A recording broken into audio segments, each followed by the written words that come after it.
no escuro. Não é fácil reconhecermos que nas situações mais adversas da vida, onde a escuridão toma conta, Deus também está nos ensinando.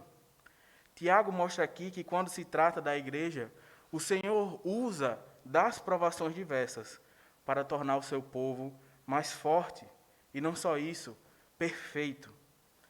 Quero convidar você então agora a fazer um exercício de imaginação para que você pense comigo o quanto essa carta ela foi valiosa para aqueles primeiros crentes e o quanto ela é valiosa para nós hoje. Imagine que você é um judeu que nasceu e cresceu ali em Jerusalém, alguém que havia crescido ouvindo falar das promessas do Messias, alguém que conhecia as Escrituras do Antigo Testamento, que falavam sobre um Deus forte e um Deus poderoso que iria salvar o seu povo. Então, você escuta a pregação dos apóstolos, que falam de um Messias, e eles dizem que o nome desse Messias é Jesus. Ele cumpre todos os requisitos, ele é de Belém, ele é da tribo de Judá, ele ensina a verdadeira interpretação e a verdadeira prática da lei de Moisés. Ele é morto em um julgamento injusto, e no terceiro dia ele ressuscita. Esse homem é visto por muitos depois que ressuscita até o dia em que ele sobe aos céus. O seu coração então se alegra. Você de fato crê que Jesus é o Messias, o Cristo, o Filho de Deus. Você tem a certeza de que a morte dele foi para perdoar os seus pecados e que a sua ressurreição é a certeza da vida eterna. Você começa então a ouvir a pregação dos apóstolos, de João, de Pedro, de Tiago. Você e sua casa são batizados e você começa a partir do pão. Porém, quando você está vivendo este sonho, você começa a ser perseguido por causa disso. E não é uma perseguição qualquer. As pessoas não vão simplesmente olhar torto para você ou serem mal educadas com você. As pessoas vão entrar na sua casa, tirar tudo que você tem e te arrastar para a prisão. Você terá que abandonar sua casa. Você terá que perder momentaneamente, ou talvez definitivamente, o seu meio de vida, ou talvez até a sua própria vida. Você tem que sair de Jerusalém. E lá, na dispersão, você recebe uma carta. Mas não é uma carta qualquer. É uma carta da qual cada palavra saiu da boca de Deus. O cuidado do Senhor chega até você. Da mesma forma, no século 21, temos a certeza de que essa carta chega até nós para que aprendamos a lidar com as provações. A teologia da prosperidade, a teologia coach e tantas outras mentiras têm sido inventadas para que o homem possa lidar com as provações e com as aflições. Eles fazem isso colocando o homem no centro, para ser adorado e para ser servido. E Tiago nos mostra que não é em nós mesmos, mas somente no Senhor, é que nós aprendemos a lidar com as provações. Muitos apontam que o Tiago, que escreveu esta epístola, não é nenhum dos dois Tiagos que eram apóstolos de Jesus. Na verdade, este seria o irmão de sangue de Jesus Cristo e também o irmão de Judas, que escreveu o último livro antes de Apocalipse.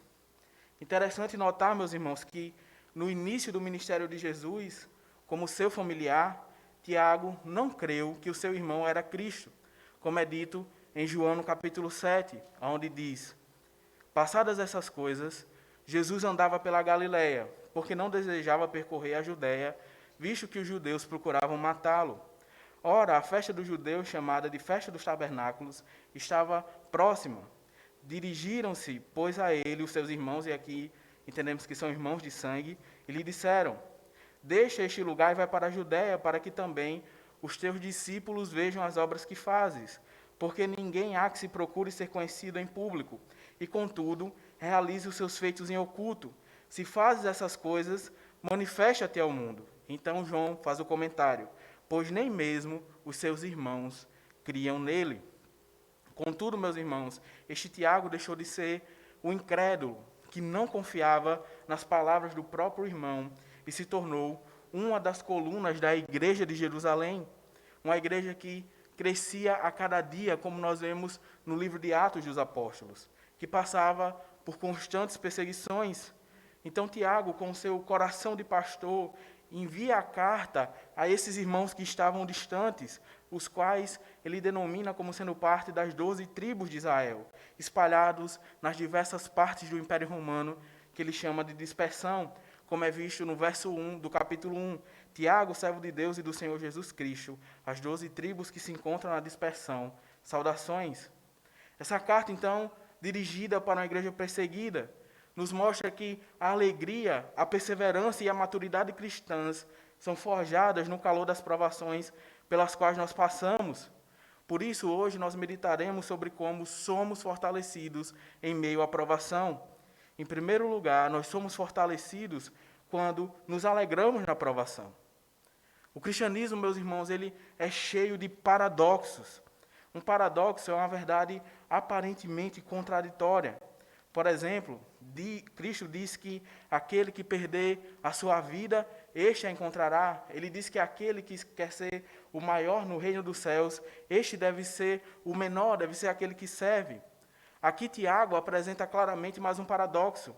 Ele está dizendo para aquelas pessoas espalhadas pela perseguição, que perderam suas casas, que perderam seus negócios e até mesmo as suas famílias, que se alegrem por estarem passando por essas provações. Isso era, de fato, muito presente na vida daqueles cristãos espalhados pelo Império Romano, de forma que não só Tiago, mas Pedro vai fazer uma exortação muito semelhante sobre o sofrimento. Um sofrimento advindo não por causa das próprias falhas, não por causa do pecado, mas por causa do amor a Cristo. O apóstolo Pedro diz em 1 Pedro, capítulo 4, a partir do verso 12: Amados, não estranheis o fogo ardente que surge no meio de vós, destinado a provar-vos, como se alguma coisa extraordinária vos estivesse acontecendo.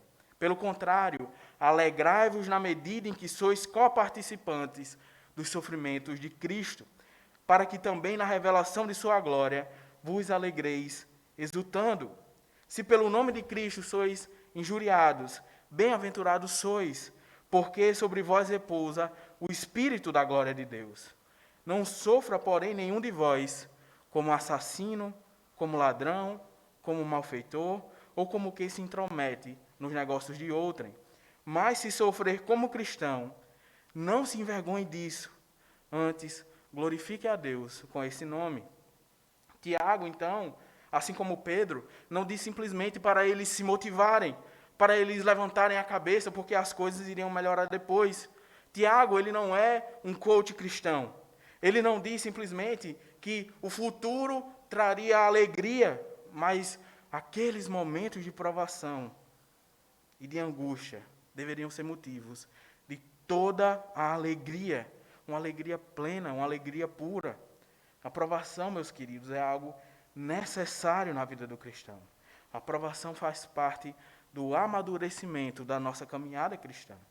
Um cristão que em muito já foi provado, sem dúvida, é um cristão que teve muita oportunidade de crescer na graça e no conhecimento do Senhor.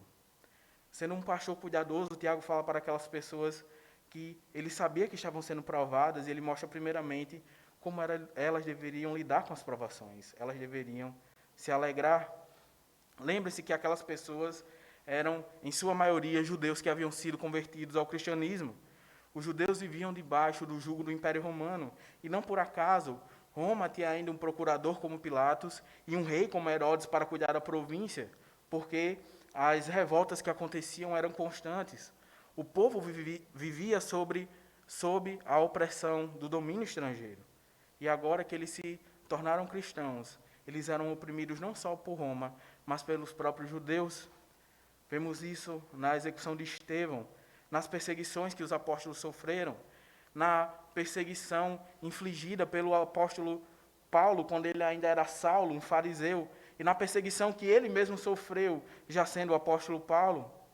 Isso, sem dúvida, torna a perseguição ainda mais dolorosa, saber que é o seu irmão que se levanta contra você. As circunstâncias são as mais diversas, mas de uma coisa todo cristão deve ter certeza: a provação chega. Provação não é tentação. A tentação ela vem do diabo e não edifica, pois tem como objetivo derrubar a pessoa no pecado. A tentação ela é como um lenhador que vai para a floresta com a intenção de derrubar a árvore. A provação é como o vento, um forte vento de uma tempestade que faz com que a árvore se mexa de um lado para o outro, mas não a derruba.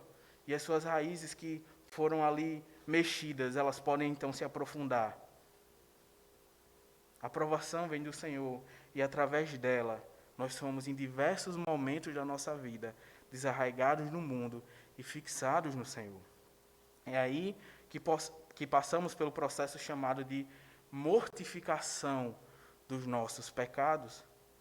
Como disse o reformador João Calvino, assim como muitas e diferentes são as doenças, e muitos e diferentes são os remédios, dessa forma, na diversidade dos nossos pecados, muitas são as provações pelas quais nós passamos, para nos fortalecermos na luta contra eles.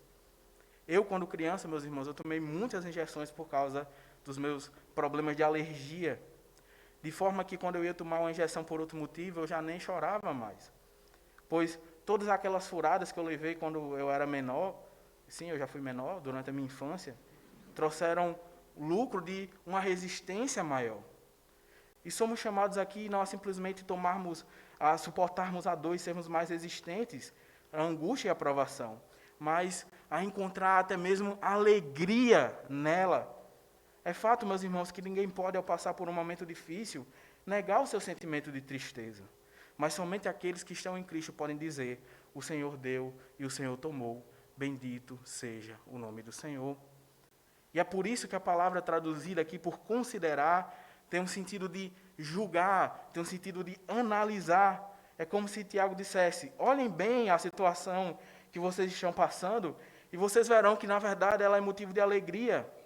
Não é simplesmente uma visão otimista de que o copo está meio cheio, mas é a certeza de que o Senhor rege todas as coisas com justiça, com bondade e com sabedoria. Essa é a única e grande diferença. Assim como Cristo se mostrou no meio da tempestade para os discípulos que estavam tremendo de medo, Ele chega no meio das nossas provações, como a nuvem e como a coluna de fogo no deserto. Veja como então a teologia da prosperidade, ela é satânica e ela é mentirosa. Nós não somos tirados das provações, nós não somos privados delas, mas nas provações podemos ter certeza de onde está firmada a nossa alegria. O Senhor Jesus deixa bem claro que o nosso bom ânimo em enfrentar as aflições e as provações vem do fato de que Ele venceu o mundo. É pelo fato de que Jesus morreu e ressuscitou que podemos nos alegrar em passar pelas situações. Isso nos lembra quando o apóstolo Paulo estava em Filipos e ele foi preso com Silas porque ele havia exorcizado uma menina. Eles, depois de terem sido açoitados e encarcerados, eles louvam ao Senhor. Que alegria é essa, meus irmãos? Além de libertá-los, o Espírito Santo ainda converte o carcereiro dali. E o mesmo Paulo, quando preso em outro lugar, ele escreve uma carta a essa igreja de Filipos. E ele preso, ele escreve a carta dizendo: alegrai-vos sempre no Senhor. Outra vez digo, alegrai-vos. E que alegria é essa, meus irmãos? Isso nos mostra, meus queridos, que quando a provação ela é fruto do nosso testemunho, de vivermos o verdadeiro Evangelho, isso deve nos alegrar ainda mais. Assim disse o próprio Cristo em Mateus capítulo 5, a partir do verso 11, bem-aventurados sois quando, por minha causa, vos injuriarem, vos perseguirem e, mentindo, disserem todo mal contra vós. Regozijai-vos e exultai, porque grande é o vosso galardão nos céus, pois assim perseguiram os profetas que viveram antes de vós. Interessante que a palavra alegria no grego, ela tem a mesma raiz da palavra graça. Nos alegramos na provação, pois mesmo na provação, a graça de Deus. O primeiro aspecto do fruto do Espírito, como está apresentado em Gálatas, é a alegria. Estando alegres na provação, percebemos como o nosso espírito está sendo orientado pela palavra. Conseguimos examinar como está o nosso contentamento para com o nosso Senhor e Salvador? Estar alegre na aprovação não significa uma atitude de negação, onde a pessoa vive sorrindo o tempo todo para esconder a sua tristeza. Estar alegre na tribulação é saber que em nenhuma dessas coisas, nem na saúde, nem na prosperidade, nem em nada debaixo do sol, se encontra a nossa salvação. Podemos dizer, como o profeta Abacuque, no seu livro: ainda que a figueira não floresça, nem haja fruto na vide, o produto da oliveira minta, os campos não produzam mantimento, as ovelhas sejam arrebatadas do aprisco, nos currais não haja gado, todavia, eu me alegro no Senhor, exulto no Deus da minha salvação. O Senhor Deus é a minha fortaleza, faz os meus pés como Jacós, me faz andar altaneiramente. Em segundo lugar, Tiago nos mostra que nós somos fortalecidos quando somos confirmados na aprovação. O verbo sabendo, utilizado aqui, não tem um sentido apenas de uma informação. Tiago não está simplesmente nos informando como numa fórmula de que a aprovação ela produz perseverança. O significado aqui, meus irmãos, é de algo que é experimentado. Ou seja, os cristãos devem aprender isso através da sua experiência com o Senhor. E desta forma, a nossa fé ela é confirmada. Aqueles que já estão na caminhada cristã há mais tempo podem dizer que existem situações difíceis que passamos e que Deus age de tal forma que experimentamos a sua graça e ali nos tornamos mais firmes, porque encontramos a misericórdia e a graça de Deus no meio da provação. Esse mesmo caminho é encontrado em Romanos capítulo 5, onde o apóstolo Paulo diz: gloriamo-nos nas próprias tribulações, sabendo que a tribulação produz perseverança, a perseverança experiência, e a experiência esperança. Por isso, no grego, a palavra utilizada para aprovação no verso 3 é diferente da que é utilizada no verso 2. Aqui o sentido é exatamente de um exame, de algo que precisa ser testado, de algo que precisa ser comprovado. E segundo Tiago, o que está em prova aqui é a fé. A fé, meus irmãos, como nós bem sabemos, é um dom do Espírito Santo, dado graciosamente aos eleitos. É mediante a fé que nós somos justificados.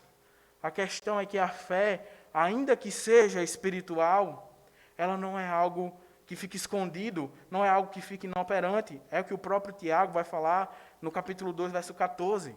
A verdadeira fé, ela é viva, ela é operosa, ela é reluzente. E essa fé, sendo devidamente atestada, é um tesouro precioso, como declara 1 Pedro capítulo 1, que uma vez confirmado o valor da vossa fé, muito mais preciosa do que o ouro perecível, mesmo apurado por fogo, redunda em louvor, glória e honra na revelação de Jesus Cristo. E com a preciosidade que a fé produz, nós podemos ter, então, uma joia de um valor inestimável, chamada perseverança. Voltemos, então, ao contexto da carta. Perseguição por parte dos judeus, bens materiais deixados para trás, família deixada para trás. Se não houvesse perseverança entre aqueles irmãos, o cristianismo teria morrido naquelas primeiras ondas de perseguição. A perseverança, meus irmãos, é uma marca distintiva na história da igreja. Como vemos em Atos capítulo 5, quando os judeus do conselho, chamado Sinédrio, eles se reúnem, então Gamaliel, ele é contra a igreja do Senhor. Ele vai dizer justamente: dai de mão desses homens, deixai-os ir. Se este conselho ou esta obra vem de homens, perecerá. Mas se é de Deus, não podereis destruí-los, para que não sejais porventura achados lutando contra Deus. Em outras palavras, o que Gamaliel está dizendo aqui é: se eles realmente são de Deus, eles vão perseverar. Então deixai-os, nós não precisamos ir contra os nossos irmãos. Essa marca perdura durante a mais violenta perseguição, quando os romanos passaram então a caçar os cristãos. E se ser perseguido pelos judeus era ruim, por conta dos laços afetivos, ser perseguido pelos romanos era pior ainda, porque eles dominavam tudo. Foi pela mão dos romanos que Pedro foi crucificado, segundo a tradição. Que inúmeros cristãos foram queimados vivos, decapitados e devorados nas arenas. mas a igreja do Senhor continuou perseverando. Os cristãos, eles se reuniam nas catacumbas, se reuniam em lugares ermos, e mesmo quando eram levados para a morte, estes não negavam a fé.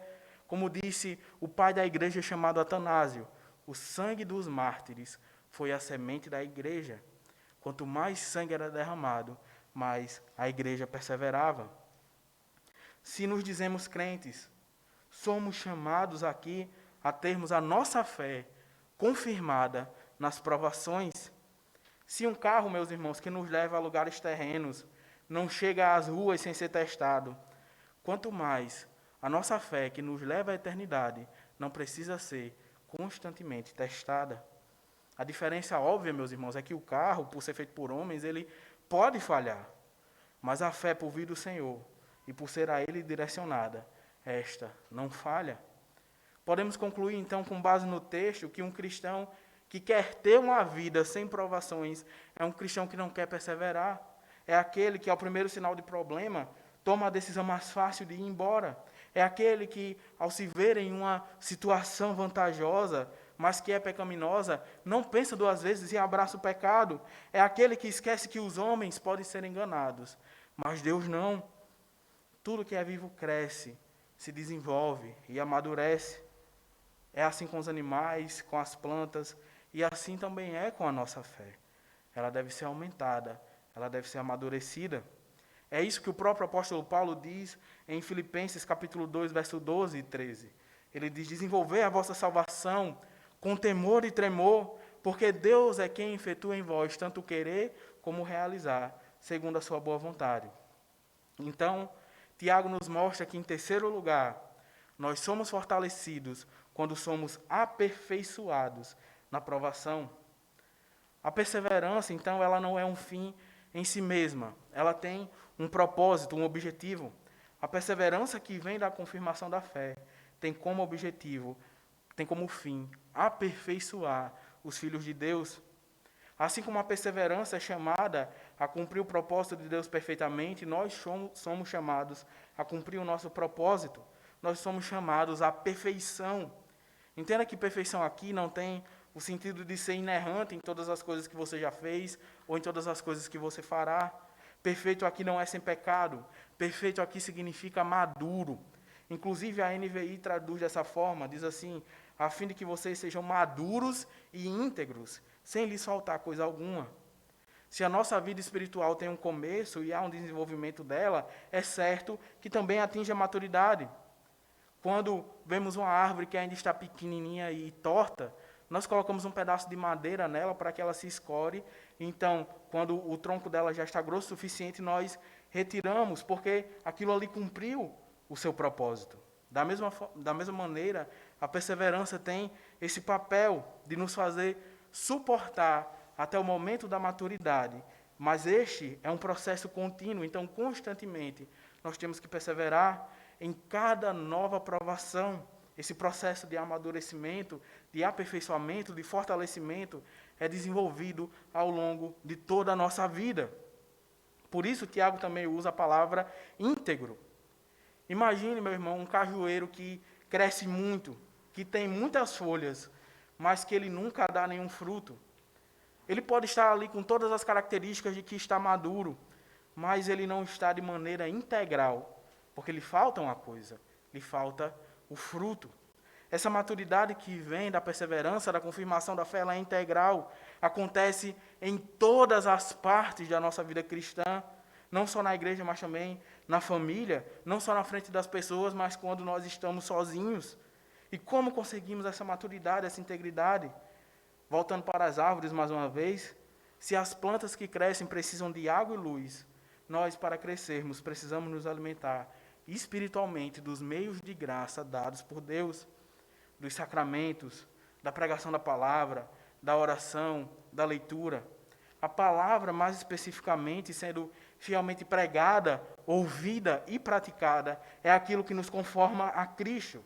Como diz o apóstolo Paulo em 2 Timóteo, capítulo 3, versos 16 e 17.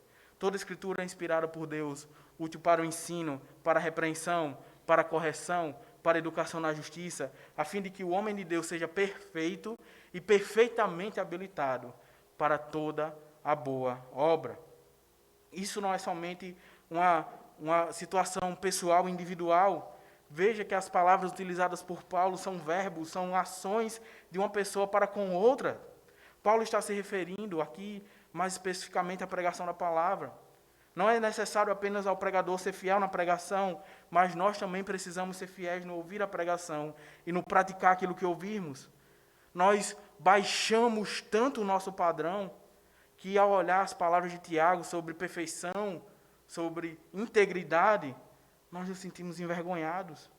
Ser crente para muitos parece que é não falar palavrão, às vezes, não ingerir álcool, não escutar funk nem forró e vir para a igreja no domingo. Esse é o padrão que o mundo colocou sobre os crentes e que muitos crentes têm aceitado e têm vivido como se essa fosse a verdade do Evangelho. Precisamos urgentemente, meus irmãos, nos voltar para a verdadeira espiritualidade. Da mesma forma que uma árvore precisa ser podada para que ela cresça e dê fruto, nós precisamos ser podados nas nossas tribulações, porque assim nós somos aperfeiçoados. Não é olhando para nós mesmos e refletindo, não é sendo místicos que buscam em palavras incompreensíveis e em sentimentos vazios a verdadeira espiritualidade. A verdadeira espiritualidade não é essas coisas incompreensíveis, não são os usos e costumes de uma denominação, é unicamente a palavra de Deus. É através da palavra que o Espírito Santo age em nossas vidas, aplicando ao nosso coração a vontade do Senhor. E então perseveramos, e então crescemos na aprovação. Veja que o contrário desta maturidade está em Tiago, capítulo 1, verso 8, quando ele diz: homem de ânimo dobre, inconstante em todos os seus caminhos. A falta de constância é típica da infantilidade. Veja como as crianças que querem um brinquedo e logo depois não querem mais, gostam de comida e depois não gostam mais, assim, de alguma comida específica, obviamente, e depois não gostam mais. Assim é aquele que não está sendo aperfeiçoado.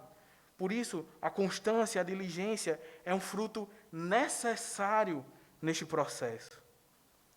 Como diz o apóstolo Pedro, em 2 Pedro, capítulo 1, a partir do verso 5, ele diz: vós reunindo toda a vossa diligência, associai com a vossa fé a virtude, com a virtude o conhecimento, com o conhecimento o domínio próprio, com o domínio próprio a perseverança, com a perseverança a piedade, com a piedade a fraternidade, com a fraternidade o amor. Porque estas coisas existindo em vós, e em vós aumentando, fazem com que não sejais nem nativos, nem frutuosos no pleno conhecimento do nosso Senhor Jesus Cristo. Veja então como a diligência é algo extremamente necessário. É algo que começa em nós e se estende aos nossos relacionamentos. Não é digno, meus irmãos, nós olharmos e vermos assim: eu estou bem espiritualmente, mas fulano de tal não está, e nós não nos preocuparmos com isso, e nós não procurarmos conversar com aquela pessoa, nós não procurarmos orar por aquela pessoa, não nos importarmos a parte e a fé do todo. Lembre-se que a igreja é um corpo, é um organismo, é o corpo de Cristo. Lembre-se do cajueiro sem frutos, ele não era integral. Podemos afirmar, então, que ele também não é saudável. Uma igreja cuja maior parte dos membros não é madura, também não é uma igreja saudável. Por isso precisamos, meus amados irmãos, de pastores, de presbíteros, que sejam comprometidos, em primeiro lugar, com o Evangelho, que imitem a Cristo no cuidado e no pastoreio, na exortação e na disciplina. Precisamos ensinar e sermos ensinados a imitarmos a Cristo. É isso que o apóstolo Paulo ensina em Efésios capítulo 4, a partir do verso 11, quando ele diz: ele mesmo concedeu uns para apóstolos, outros para profetas, outros para evangelistas, e outros para pastores e mestres. E veja só o que o apóstolo diz: com vistas ao aperfeiçoamento dos santos, para o desempenho do seu serviço, para a edificação do corpo de Cristo, até que todos cheguemos à unidade da fé e do pleno conhecimento do Filho de Deus, a perfeita varonilidade, à medida da estatura, da plenitude de Cristo, para que não mais sejamos como meninos, agitados de um lado para o outro e levados ao redor por todo o vento de doutrina, pela artimanha dos homens, pelas astúcias que induzem o erro. Aprendemos, meus irmãos, seja cuidando de uma planta, seja cuidando de um animal ou cuidando de uma criança, de que na nossa vida, no processo natural, a maturidade leva tempo. É por isso que Tiago apresenta essa ordem: provação, confirmação da fé, perseverança e maturidade. Minha oração, meus irmãos, é que, pela graça do Senhor, a perseverança se complete e continue gerando nessa igreja que tem sido abençoada, amadurecimento e integridade. Vemos aqui, meus irmãos, que o Senhor ele é o único refúgio verdadeiro na angústia e na provação. Aqueles que não estão em Cristo, quando são abatidos por provações e por tribulações, eles saem mais arrasados e mais distantes do Senhor. Por isso, se você está distante de Cristo, arrependa-se dos seus pecados, pois em Cristo somente nós somos fortalecidos quando passamos pela tribulação. Talvez algum sofrimento que você passe hoje seja a oportunidade de arrependimento. E aos irmãos em Cristo, me permitam ainda apontar alguns usos. Primeiro uso, sejamos alegres. A tristeza, meu querido, é algo que faz parte da vida. Como vimos hoje, até mesmo na tristeza, há motivos para glorificarmos a Deus. A alegria não é simplesmente um sorriso estampado no rosto. A alegria se manifesta de várias maneiras e podemos apresentar aqui algumas. A primeira coisa que eu quero dizer para os irmãos nesse sentido é: fuja da murmuração. Você verá dificilmente alguém que está feliz reclamando. Ainda assim existe aquele ditado: reclamar de barriga cheia, pois nós somos constantemente tomados por um senso de ingratidão. E o fruto da ingratidão é a murmuração. Charles Spurgeon diz que a ingratidão ela é como um mato. Você não precisa plantar mato. Ele simplesmente nasce e brota até no meio das pedras. Já a gratidão não, ela é como uma flor que precisa ser cuidada, plantada, precisa ser regada. Antes então de pensar mal, no mal que você está passando, lembre que de todas as coisas valiosas e preciosas que o Senhor já te deu, procure considerar qual é a parte que o Senhor está podando na provação que você está passando agora. A boca fala do que o coração está cheio, e guardar a nossa língua da murmuração nos ajuda a cultivar a alegria no Senhor. Além disso, se apegue nas virtudes que Deus trabalha nas provações que você está passando.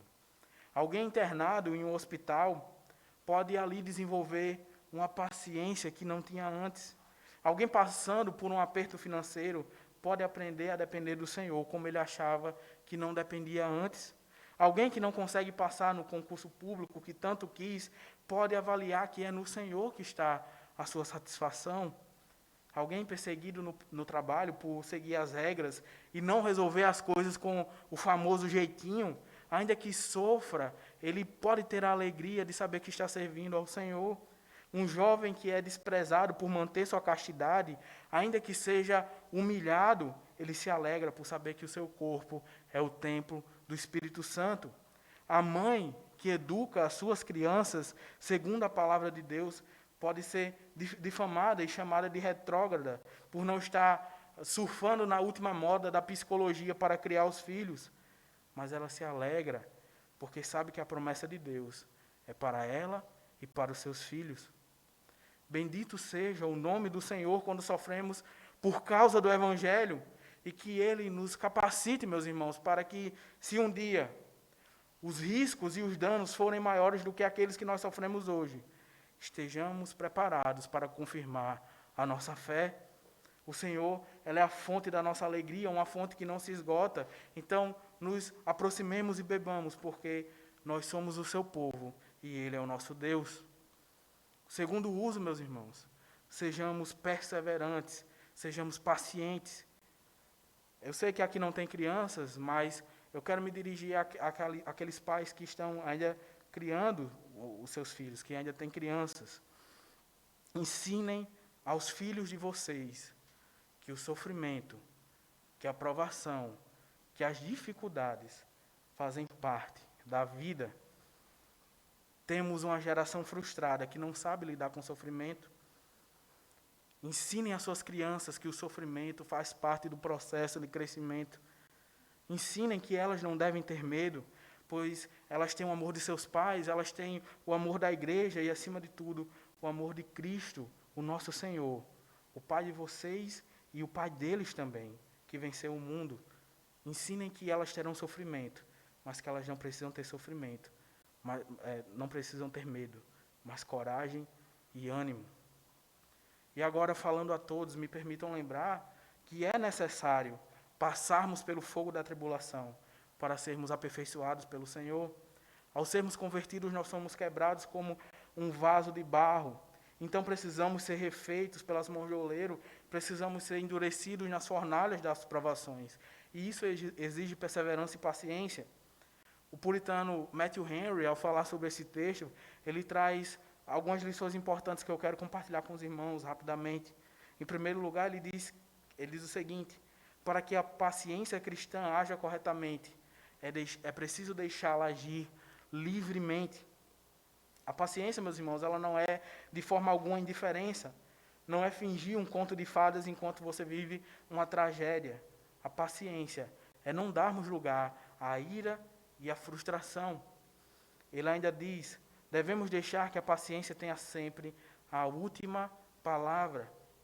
Assim como um gesso em um braço ou em uma perna tem um tempo certo para ser retirado, e se você ficar forçando, se você ficar mexendo, aquilo ali não vai dar certo, você vai precisar colocar de novo. A paciência no tempo certo traz seus benefícios para a vida do cristão, e eles são muitos, meus irmãos. Lembre-se da história de José, que foi vendido pelos seus irmãos, foi acusado injustamente e preso, mas não fossem aqueles males consecutivos pelos quais ele passou, o seu povo passaria fome e provavelmente morreria na terra de Canaã. Lembre-se até mesmo da morte de Lázaro. Jesus chorou, ele se entristeceu por ter perdido o seu amigo, mas ele mesmo diz: essa enfermidade é para a glória de Deus.